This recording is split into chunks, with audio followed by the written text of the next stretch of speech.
शादी के बाद पत्नी अपने पति की लंबी उम्र के लिए प्रार्थना करके करवा चौथ मनाती है। लेकिन आजकल के जमाने में जहाँ बिना शादी के ही हनीमून हुए जा रहा है, वहाँ करवा चौथ कौन सी चीज है।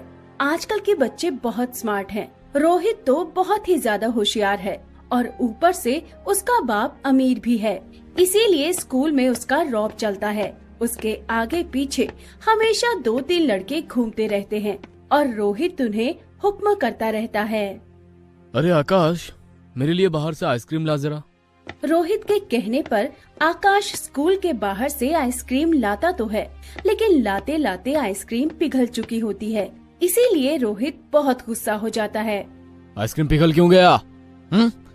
लानत है तुझ पर, एक काम ठीक से नहीं कर सकता है तू। ये बोलकर रोहित ने आकाश को थप्पड़ मारा।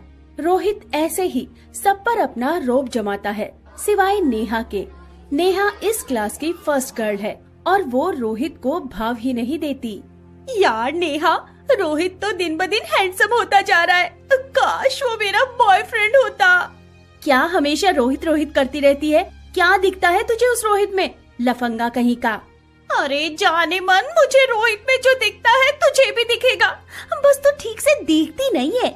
एक बार प्यार हो जाएगा ना तो तू भी मेरी तरह रोहित के लिए करवा चौथ का व्रत रखेगी। हाँ, मुझे कोई जरूरत नहीं है। मैं स्कूल से पढ़ाई करने के लिए आती हूँ। मुझे पढ़ाई करके नौकरी करनी है, परिवार को गरीबी से मुक्त करना है।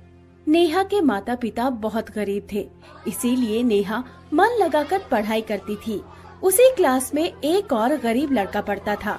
उसका नाम था लोकेश। लोकेश नेहा से प्यार तो करता था, लेकिन वो कभी नेहा को ये बात बोल नहीं पाया। वो डरता था नेहा से। ऐसे ही हर रोज सुबह से शाम तक क्लास में कुछ न कुछ होता रहता था। लेकिन एक दिन ऐसा कुछ हुआ जिससे नेहा की पूरी जिंदगी बदल गई। स्कूल में मोबाइल फोन ले आना मना था, लेकिन रोहित किसका सुनने वाला था। वो हर रोज क्लास में फोन लाता था और इस बात से नेहा परेशान हो गई। नेहा क्लास की मॉनिटर थी। उसने ये बात टीचर को बता दी। टीचर, क्लास में मोबाइल फोन ले आना मना है ना, लेकिन रोहित हर रोज मोबाइल लाता है और सबको दिखाता है। वो सबको परेशान करता है टीचर। टीचर गुस्सा हो गए। रोहित, तुम अमीर बाप के बेटे हो, इसका मतलब ये नहीं कि तुम कुछ भी करोगे। अगली बार ऐसा हुआ तो तुम्हें स्कूल से निकाल दिया जाएगा। टीचर रोहित का मोबाइल लेकर चले गए। रोहित मन ही मन बहुत ज्यादा गुस्सा हो गया। आकाश ने रोहित से कहा, रोहित, इस नेहा का कुछ करना पड़ेगा। इसकी एक्सीडेंट करवा देते हैं। नहीं, मैं नेहा के साथ उससे भी बदतर करने वाला हूँ। मैं इसे अपने प्यार के जाल में फंसाऊंगा और उसके बाद रोहित ने पूरा प्लान बना लिया था। क्लास के बाद लोकेश नेहा के पास गया और कहा, नेहा, तुमने बिल्कुल सही काम किया है, लेकिन उस रोहित से बच के रहना। मैं तुम्हें घर छोड़ दूं? नहीं, मैं अकेली जा सकती हूँ। नेहा चली गई। नेहा गुस्से वाली थी और वो किसी भी लड़के से बात नहीं करती थी। रास्ते में नेहा के सामने अचानक से रोहित आ गया। नेहा डर गई। क्या बात है, तुमने मेरा रास्ता क्यों रोका?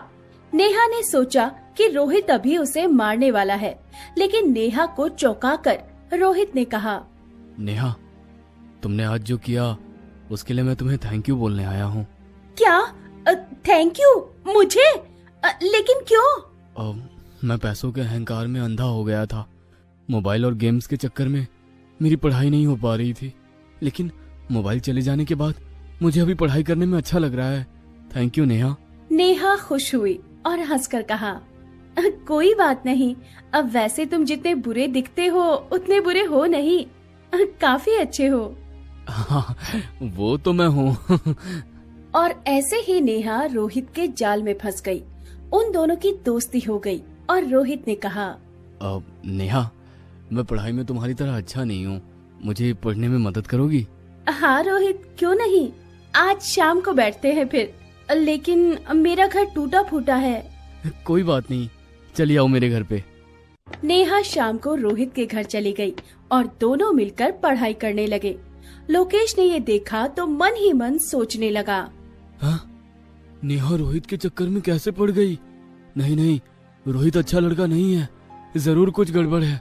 लेकिन धीरे धीरे नेहा रोहित के प्यार में पड़ रही थी। वो एक साथ स्कूल आने लगे थे, एक साथ एक ही डेस्क पर बैठने लगे थे। नेहा की सहेलियां उसे चिढ़ाने लगी थी। क्यों नेहा, मुझे मना करके खुद रोहित के साथ चक्कर चला रही है? क्या बात है, वैसे तुम दोनों एक साथ बहुत अच्छे लगते हो। नेहा को अब ये सब अच्छा लगने लगा था। पढ़ाई में उसका मन नहीं लगता।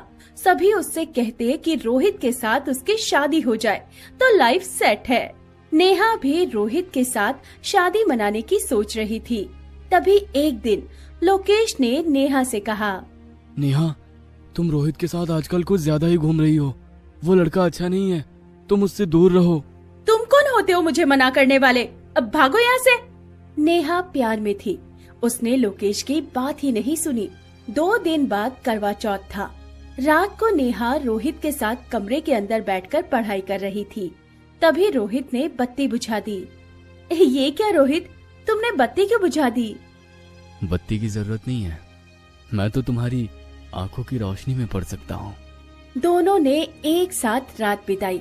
बाहर बिजली कड़की और बारिश भी होने लगी। अगला दिन नेहा ने रोहित के साथ ही बिता दिया और अगले दिन वो करवा चौथ मनाने का इंतजाम करने लगी। लेकिन तभी उसे उल्टी हो गई। अरे ये क्या हुआ? अभी उल्टी क्यों हो गई? मैं प्रेग्नेंट तो नहीं हूँ? नेहा गर्भवती हो गई थी। वो तभी रोहित के पास गई और सब कुछ कह दिया। रोहित ने कहा, मुझे पता है, मेरा तो यही प्लान था। प्लान था? मतलब तुम मुझसे शादी करोगे ना? शादी? और तुमसे? हाँ, मैं तो बस बदला ले रहा था। उस दिन तुमने टीचर को मेरे बारे में बताकर ठीक नहीं किया था नेहा। क्या? इस वजह से तुमने मुझे गर्भवती कर दिया? तुमने मेरी जिंदगी खराब कर दी। हाँ, अब क्या होगा? मुझे क्या पता। हाँ, होगा। लोग तुम पर थूकेंगे, मुझे मजा आएगा। रोहित चला गया। नेहा को समझ में नहीं आ रहा था कि वो करे तो क्या करे। उसकी आंखों के सामने अंधेरा छा गया और तभी लोकेश आया। नेहा, मैंने तुमसे कहा था ना कि रोहित अच्छा लड़का नहीं है। मुझसे गलती हो गई, लेकिन मैं कुंवारी माँ कैसे बन सकती हूँ? मैं किसी को मुंह दिखाने के लायक नहीं रही। कौन करेगा मुझसे शादी? मैं करूँगा तुमसे शादी। इस बच्चे को मैं पालूंगा। तुम मुझसे इतना प्यार करते हो? नेहा ने लोकेश को गले लगा लिया। उसे सच्चा आशिक मिल गया। दोनों ने मिलकर पुलिस के पास रोहित के खिलाफ केस कर दिया। पुलिस ने रोहित को गिरफ्तार कर लिया और उसे 30 साल की सजा हो गई। लोकेश ने नेहा से शादी कर ली और नेहा लोकेश के लिए करवा चौथ मनाने लगी। 9 महीने बाद नेहा को एक बेटा हुआ और वो सभी खुशी खुशी रहने लगे।